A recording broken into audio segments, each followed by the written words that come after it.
I'm going to try and help you design a survey. This is the user survey designer with the system, and it's a pretty simple flow.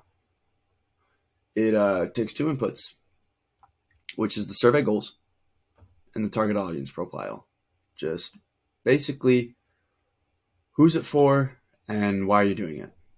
And that's really all the system needs to be able to make a great survey. And so the first one, it's going to generate the types of questions that you're going to ask, and which is in this output here, it was multiple choice questions, rating scale questions, Likert scale questions, open-ended questions, and ranking questions.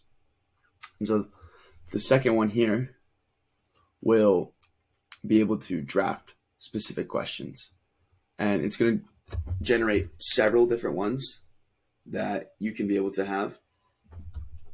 And the last one's just going to take all of those wide range of questions and refine it into what's most important. And so you can be able to get your final output here. So I'm going to run this. It should take about 45 seconds. And I'm going to pause it.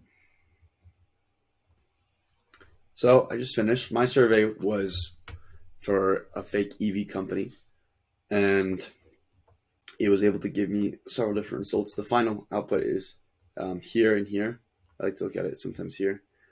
And there we go. It gives me several questions and how people can be able to answer it, and some instructions for completing the survey as well. So it's pretty simple and shouldn't take too much time, and something that's super helpful when starting to design a survey. And obviously you can take what the output it is and refine it yourself and see, is this question necessary?